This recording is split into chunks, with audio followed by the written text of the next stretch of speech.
Caitlin Hart with East Idaho News. Tonight we are here in Victor, Idaho. We are here at a candlelight vigil for Kali Randall and Zeke Best, along with her unborn baby. Last week, a man was charged for the murder of Kali Randall and her unborn baby. She was found deceased at her home here in Victor. There is a lot of community members here today, so we're here to mourn the loss of these Victor community members. We are waiting for a couple speakers to start. Lots and lots of people here, over 200 people I would estimate, are here to celebrate the life of and mourn the loss of these Victor community members. There are tons of people here. Like I said, there's a memorial gate where people are leaving notes and ribbons for those that we have lost. We are going to be live streaming the vigil, so stay tuned as we watch, and remember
brings comfort to us in these dark days. My name is Emily Bilcher. I'm the Director of Family Safety Network. This year is Sarah White, the Director of the Mental Health Coalition. I mean it when I say that it has been a privilege, however difficult, but a privilege to work together this week to care for our community that is suffering in light of this terrible tragedy.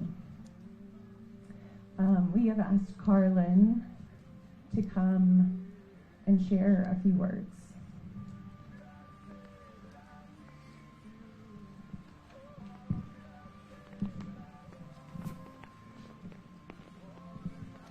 Just a quick little survey, quick little quiz. Who among us is aware of the leading cause of death for pregnant women in the United States of America? Yeah, a couple of hands. Yeah, it's homicide. Most pregnant women who die are murdered. And it's a terrible reminder that this is the second time in recent memory that Teton Valley has traveled this awful road. And when traumatic events are of human design, for example, when violence is perpetrated by intimate partners, there is no good way to make sense of it. There are no good answers to all of the why questions. And those who are proximate to this kind of violence, those who are near this kind of violence, like all of us gathered here, that there is also no good question, no good answer to the question of why. And we all experience our own type of trauma. It's true that our hearts and our minds and our very bodies will carry this experience. There are no satisfactory answers to the question of why or how this can happen. Now, I, like many of you, had the privilege of knowing Kali personally. I knew her laugh, I knew her smile, I knew her strength, I knew how sort of out there she was. I don't mean out there like out there, I just mean she was just out there. She just put herself out there. I knew her beauty from the inside and the outside. Kali was a gifted artist, a loving mountain mama, and a badass snowboarder. Up at Targhee, from way back in the queue, you know, all the way at the ass end of the queue, I find myself wondering, what time does Kali leave Victor in order to be consistently first chair on all the best powder days? There she was. I also met Zeke. The kid was just chill. There are no words to describe that beautiful bundle of chubby, red-cheeked joy.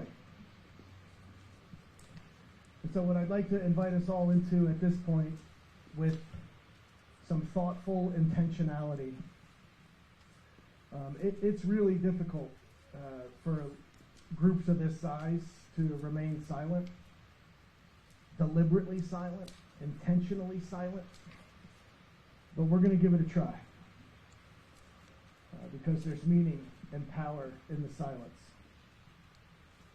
So with Kali and Zeke and Kali's unborn child in our hearts and in our minds, we're just going to stay silent.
Amen.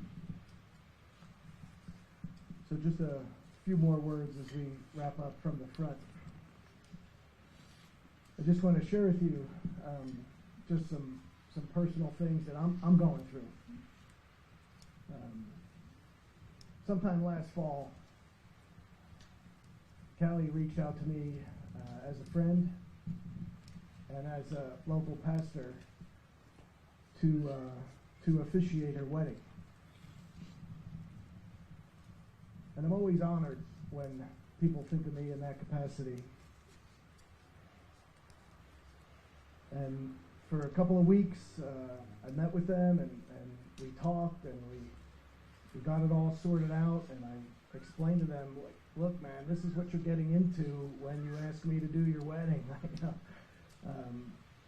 These are the things that I believe and hold dear about holy matrimony, the sacredness of that. And I warmly agreed to marry them. I got to tell you, on this end of things, I'm torn up, man. I am really. I'm experiencing grief, and anger, and sadness, frustration, perhaps even a little embarrassment. And those things are all very real. And perhaps they're real in your life as well.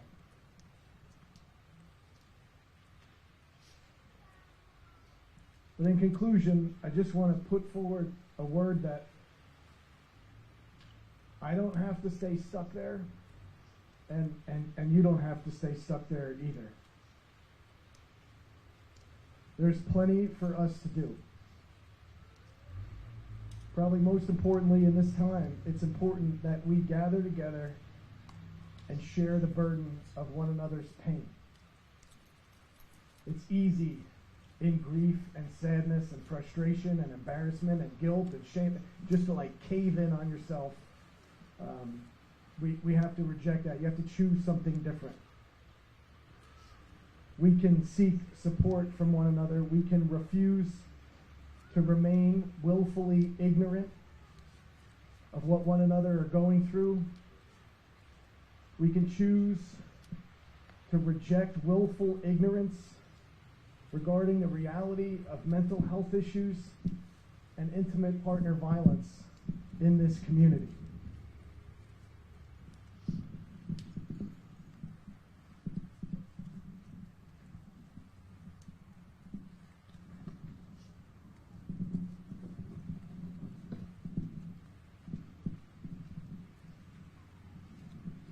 In times of grief, when incredible trauma strikes a community like Teton Valley, it's critically important to remember that you are not alone. This is a time to lean on friends and family for support. It's a time to pay close attention to one another. Not only paying close attention to one another, but paying close attention to yourself. It's okay to prioritize self-care. And together we can navigate this darkness by looking towards the light of compassion, the light of understanding, the light of leaning on the strength of one another. It's our resilience as a community that will help heal and find maybe just a bit of solace in the midst of this awfulness. The sacred text that informs my life, the sacred text that speaks into my life, addresses darkness in terms of two things. Darkness is spoken of in terms of evil and in terms of ignorance. And I have no hesitation describing what has transpired in this community as truly evil, extremely dark. But my friends and neighbors, we do not have to remain ignorant. I'll go as far as saying that it would be morally wrong for us to remain willfully ignorant regarding the issues of mental health and intimate partner violence. Yes, evil. We're facing it. It's in the air. It's just around us. Ignorance, however, we choose to say, hell no. And to that end, my friend Sarah White of the Mental Health Coalition and my wife Emily of Family Safety Network, we're going to be hosting a community forum at the end of January. These two nonprofits, the Mental Health Coalition and Family Safety Network, they're critically important to this valley. They're not as fun as a lot of the other nonprofits. A lot of super fun nonprofits around here. But they are of critical importance. And Emily and Sarah have graciously offered to host an educational gathering centered on paying attention to the signs, knowing what to look for regarding intimate partner violence and mental health. So they're going to be making all kinds of preparations in the next coming weeks, so mark your calendars and watch your socials for the dates. And this will be an opportunity for this community to beat back some of the darkness and reject willful ignorance, because knowledge is power. So you can claim some of that power for yourself by educating yourself. All hope is not lost, my friends. So at this point in the evening, you're invited to just kind of hang out and socialize and stay warm by the fire.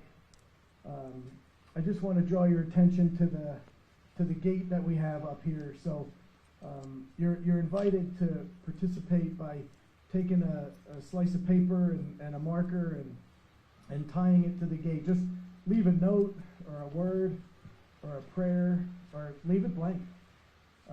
And you can affix it to the gate. And the gate is going to remain on this stage for the rest of the month. So you can come by and you can visit and you can read and you can leave a note there. And then the plan is to gather those notes together and mail them to Kali's family. So it's really good to be together at times like this. Thanks for showing up.